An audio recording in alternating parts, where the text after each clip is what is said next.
যারা সর্বদা কোরআন শরীফ তিলাওয়াত করবা, বিশেষ করে সূরা মুলুক যারা তিলাওয়াত করেন, সূরাতুল মুলুকে কবর সাহায্য করে।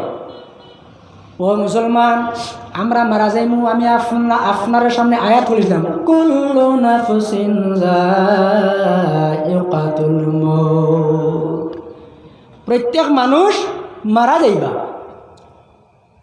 কেউ আমরা দুনিয়ায় স্থায়ী থাকতাম না। তাক মনে কিতা হয় আওয়াজে বুঝবা, যার যেন আওয়াজ দিতে বুঝে যারা মনে হয় কিয়ামত পর্যন্ত থাকবো না কিতা।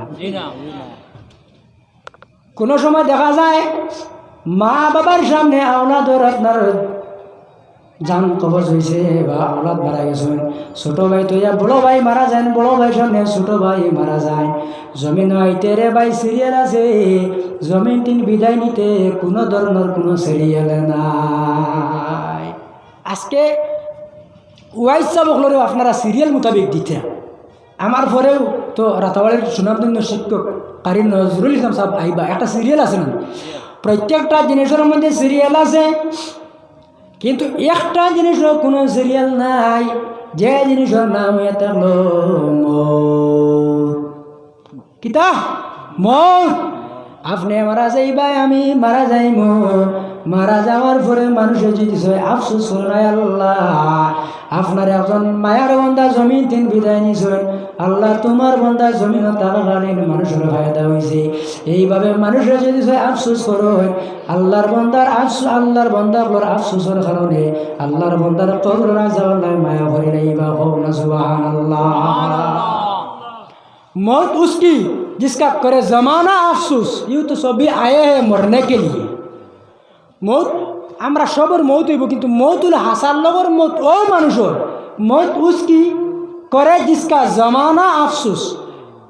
যে মানুষ মারা যাওয়ার পরে গ্রামের মানুষ আফসোস করেন, আল্লাহর দরবারে দোয়া করে নাই, আল্লাহ অমুক মানুষ বড় ভালো মানুষ আসলা, আপনার বন্দারে যদি জমিন আরো হয়তো দিনটা বাকি রাখায়, তাহলে দেশের মানুষের গ্রামের মানুষের আরো অন্যান্য ফায়দা হইল, অনেক ফায়দা হইল, এগুলো দোয়া করুন। আর মানুষ মারা যাওয়ার পরে যদি এখন আল্লাহ তোমার এক আপদ তুমি তুলছো, তুমি বুঝলে যা কি হালত তোমার গুজরিছে দুনিয়ায় তাহা খালি।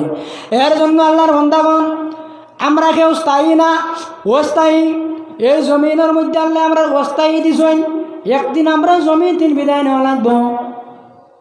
জমিনের মধ্যে যদি আমরা আল্লাহ আল্লাহ করি, ঠিক মতো যদি নামাজ আদায় করি, ওলিউল্লাহর সঙ্গে আমরা সম্পর্ক রাখি, মা বাবার নেক দোয়া যদি রাখি, উস্তাদ ফির মুর্শিদিন ওগুলোর যদি দোয়া লই নিতে পারি, আপনি যখন মারা যাইবাই, মারা যাওয়ার সময় আপনার জবানে দি বাহির হইব লা ইলাহা ইল্লাল্লাহু মুহাম্মাদুর রাসূলুল্লাহ।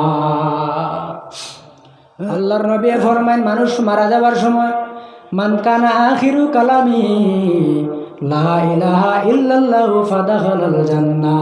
আল্লাহর হাবিবে ফরমায়, মানুষ মারা যাওয়ার সময় জীবনের শেষ সময় কেন যদি হয় তানোর জবানে দিয়ে কলিমার বাহির হয়ে যায় লা ইলাহা ইল্লাল্লাহু মুহাম্মাদুর রাসূলুল্লাহ যদি বাহির হয়, তাহলে আল্লাহর নবী ফরমান এই মানুষ বেহেশতের মধ্যে যাইব।